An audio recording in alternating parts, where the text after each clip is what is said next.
On the first page, you have your usual terms. In this case, the principal amount turns out to be 1.398. Interest rate of 3.5% per annum.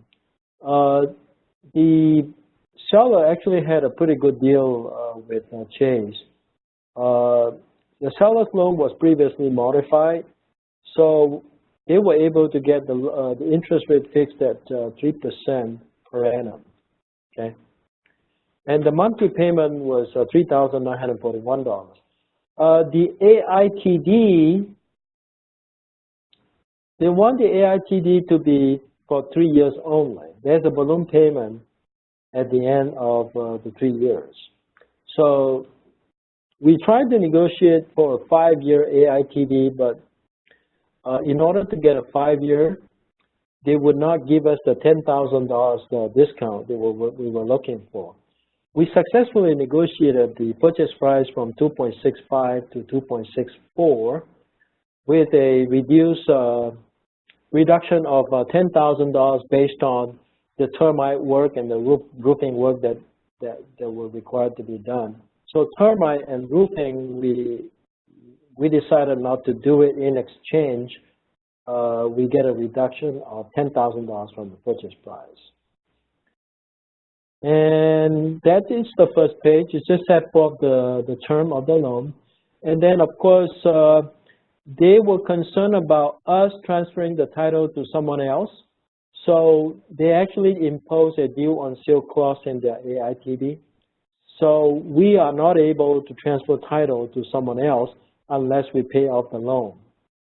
And then on the first page, you see things like request for a copy of the notice of default. If you don't know what a notice of default is, it is a document that is recorded to commence a trustee sale. Now, what that means is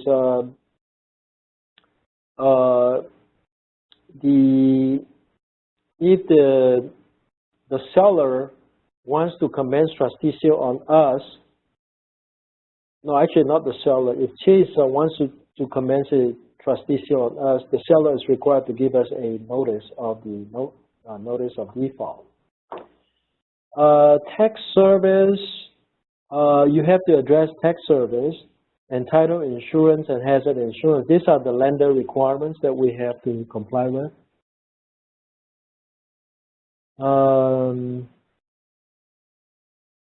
And then on the second page, it does clearly state that this is going to be an AITD. To make the AITD work, the parties agreed to hire Commonwealth Services Corp., which is the servicer for the AITD. What that means is the buyer will make payments to the servicer, and then the servicer will forward the payment to the buyer.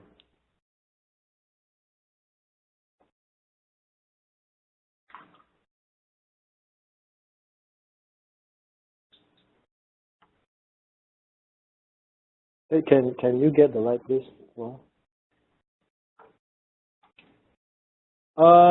It doesn't cost a lot of money, but I think for the convenience of both parties, it is better to get a servicer to make sure that the payment is timely made, received, and forwarded to the seller. I think it might cost less than $200 as an extra expense for the buyer, but I think it makes everybody happy.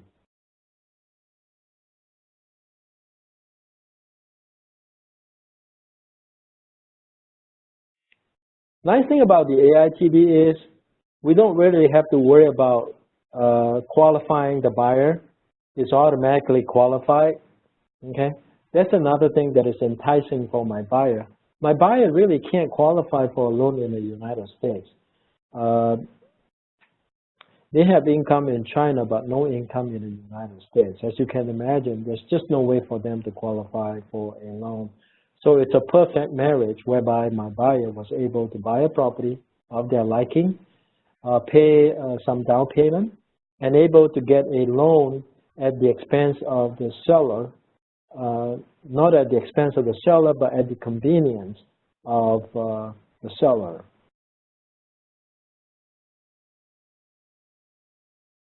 This obviously is not a sign. I had the copy, which is a fully executed seller financing addendum and disclosure. I just went through the terms of the seller financing. Now let's talk about the disclosure on the seller financing. Important seller financing disclosure has to do with the Dodd-Frank Wall Street Reform and Consumer Protection Act. It's called the Dodd-Frank Law or Dodd-Frank Act. Dodd-Frank, those of you that have taken the loan class before, you probably know what a Dodd-Frank is. Dodd-Frank was a law that was passed in 2008 after the financial crisis. The whole idea is to give more protection to the consumer and to prevent the signing up of loans that is bound to cause the buyer to go into default. Because of the Dodd-Frank requirements, even for seller financing disclosure, you need to be aware of when is it that you have to comply with Dodd-Frank. Dodd-Frank actually prohibits the seller from making loans that are considered to be high-cost loan to the buyer. And the definition of high-cost loan is beyond the scope of this work, but it has to be very, very high interest rate. Something like I would say probably something like a 9% loan or 10% loan for seller financing might cause the loan to be under the definition of a high-cost mortgage. Now, if it falls within the category of a high-cost mortgage, then there are certain additional requirements that have to be met. So, as you can see, AITD is not for an average agent. It actually requires some expertise, okay? At the back, you see all kinds of disclosure requirements, all right? The nice thing about this seller financing disclosure, addendum and disclosure is whatever disclosures that are required by law, it is set forth on one single document. So you can actually use this standard form to satisfy the disclosure requirement. Okay? All right. So we're done with the slide. Okay, now I have to take you into my Google Drive to see the rest of the documents. You have bear with me, okay? I'm not very good technology-wise, but I'll do my best. Okay.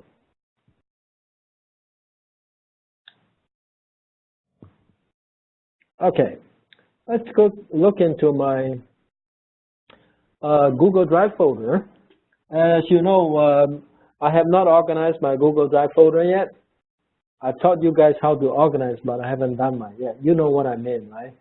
Every Google Drive folder must have 5 separate folders. For those of you that have been trained by me, you know what those 5 separate folders are. Those of you who have not been trained by me yet, very soon when you do your first transaction, you know what those 5 folders are because Joan will be teaching you how to do the 5 folders.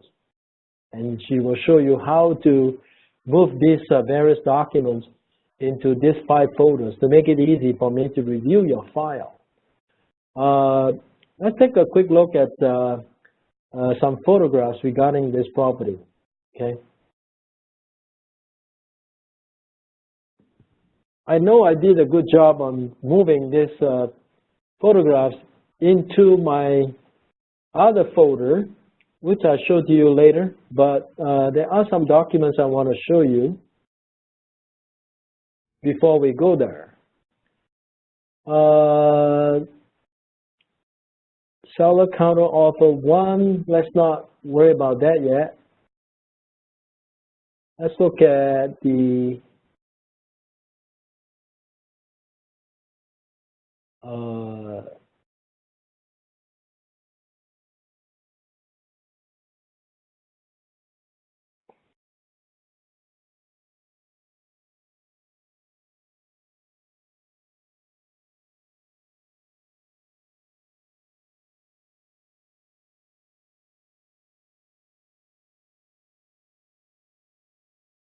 all right, I'll show you seller counter offer 1.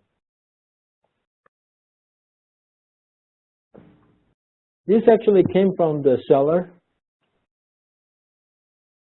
And it says the deposit to be released to the seller on completion of the 10-day inspection. And the terms of the AITD are to be agreed upon by the buyer and seller within 10 days of the contingency removal, which we did. We did agree. The rest is, you know, typical. Let me see if I was looking for another document which I can't find at the moment, but hold on a second. Addendum 2 was actually drafted by me. I'll show you Addendum 2. We just drafted this recently. Originally, I wanted to reduce the purchase price to 2.621, but they rejected it. So this Addendum 2 wasn't signed. And the Addendum 2 says we remove all the contingencies, and we also release the deposit to the seller. And at this moment, we already have another buyer interested in buying the property. So we wanted to have the ability to vest title in the property in the manner we deem appropriate, which means that we can add another buyer, okay? And not just one single buyer. It's going to be more than one buyer. That's what Addendum 2 looks like. In a moment, I'll show you, when I can find the original contract, I'll show you what the original contract looks like, okay? Give me a moment. But since I'm already in the Google Drive folder, I'll show you a few photographs. This is what the front of the house looks like.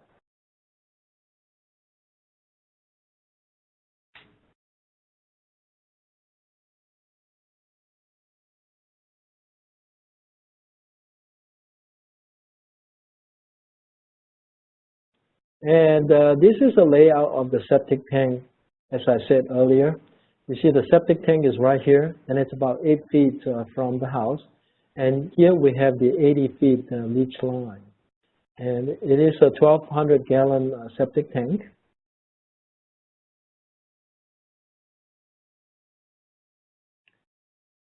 Another shot of the front of the house. This actually shows the horse facility, okay?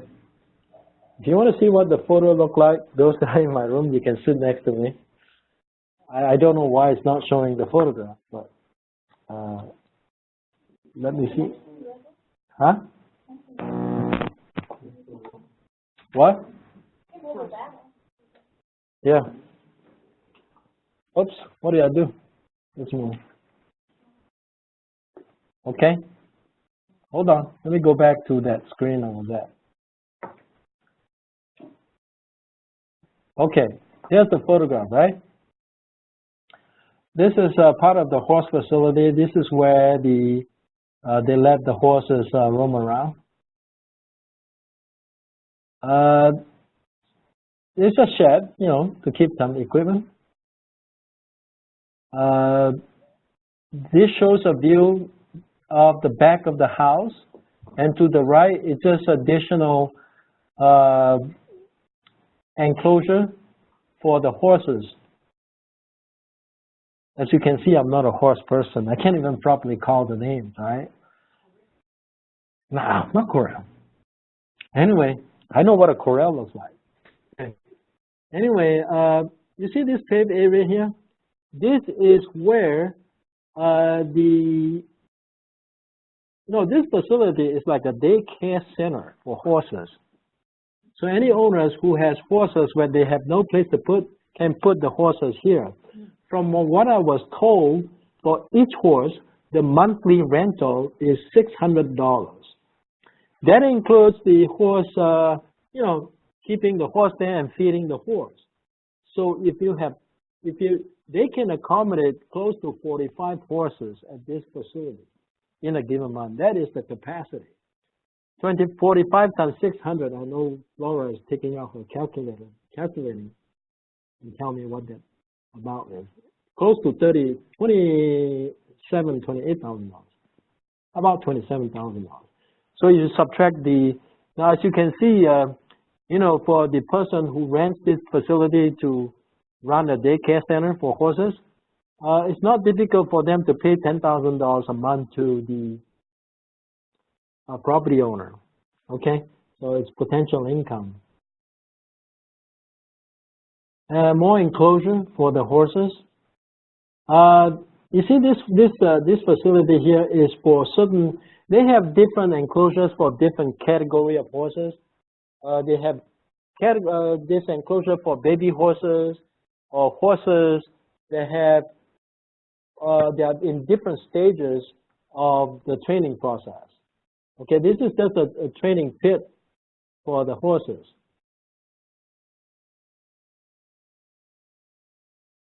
That's the front of the house I showed. Now this is just more facility for the horses.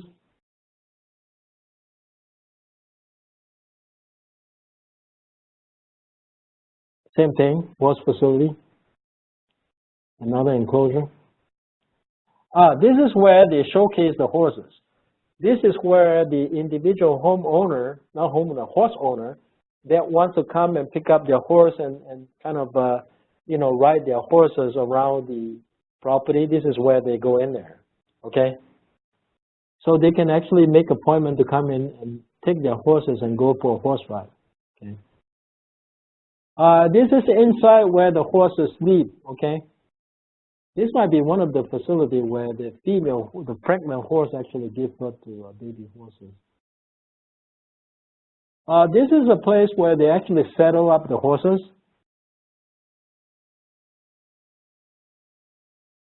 And more facility. So it's a very big area. It's actually meant for horses. Again, this is actually for the horse to be there, to rest. Okay?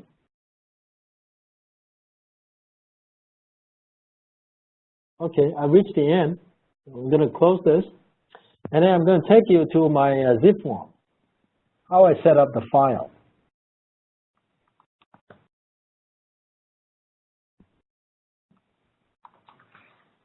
For those of you that are new to zip form, you might as well see how I do it.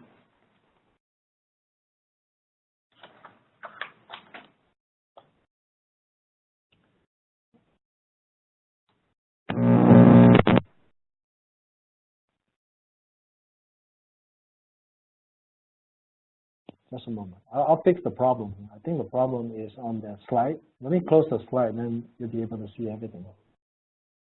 It's just the slide has to be. The screen online? Huh? Can we see the screen online and log into Webex? Yeah, you can. You can. You can see exactly what I'm seeing here if you log into Webex. You see, now you can see it. I should have done that earlier. I'm sorry about that. Sorry for that. Okay. I should have done that sooner. Okay, now I'm taking you into my zip form, right? Okay. I want to show you, teach some of you new guys how to set up a zip form, okay? Now I already did previously open up a folder for this client. Actually, I didn't know, I didn't do this one. Normally, if it's up to me to name the file, I usually like to use the property address. I don't like to use a client's name. It's easier to remember property address than to remember client's name. This was obviously not done by me, it's done by Lisa. Inside my zip form, for those of you that are familiar with zip form, on the left-hand side, these are all signed e-signed documents. They're all right here, right? And let's see, signature package, letter of intent. I want to show you my letter of intent, okay? That way you have an idea how to do a letter of intent. It wasn't really a sophisticated letter of intent. Basically, I just set forth the list of price. My original list of price was only 2.15. Obviously, it wasn't going to be accepted. But one of my buyers' concern is that if you put such a low price, will they just ignore us? Well, my response to that one was, if you have that concern, why bother offering such a low price? It wasn't my idea to offer 2.15, but they wanted to offer 2.15, so we did offer 2.15. Okay, and then you would put down the earnest deposit, feasibility period. We pick 30 days. contingency, term of sale, all cash. We had proof of fund for 2.15. We did have 2.15. In fact, we had about $2.3 million in cash. We just don't have 2.65 in cash. Okay. Closing period, closing costs is another thing you want to put on the LOI. Escrow and title, we put seller's choice. Close of escrow, we put 60 days. Commission, I usually like to state the commission. It turns out it's a pretty good commission. It's 2.5% for the selling agent. Okay, and everything else is per car. So I was able to import the LOI and get my buyer to e-sign, so I don't have to do any faxing. Everything is done electronically. Okay. All right, so that's the first document. Second document, so once we reach a verbal over the phone, not really verbal, but once we are close enough in our negotiation over the phone, I began to prepare the offer. Okay, this is what my offer looks like. You know, your usual agency disclosure and the possible representation of more than one buyer or seller, and the terms of the offer. I propose 60-day escrow, and the purchase price was 2.6 was my initial offer. Okay, I want to show you. The rest is very typical. There's no point in showing you the rest because I think many of you know how to fill out the rest already. But there's something else I want to show you that is actually more important than the zip form, which is how to draft your addendum 1. Okay? Let's see if I can find the addendum 1. Oh, here's the addendum 1. Okay? This addendum 1 was actually drafted by me. We actually decided to waive the appraisal and loan contingencies, and we said buyer take title subject to the seller's first loan with existing lender's approval. It turns out that this wasn't a good idea because if you try to get a lender's approval on AITD, 99.9% they say no. When you do an AITD, you don't want to seek lender's approval. It is just a risk that the buyer has to take, but the risk is very small, as I explained earlier. So we asked the seller to give us an AITD for $1.4 million. This would have been discussed with the listing agent over the phone. Okay? And the contingency removal is 10 days. And then I inserted the paragraph 4 in here to require the seller to give us the seller financing addendum and disclosure because I know this is a legally required document.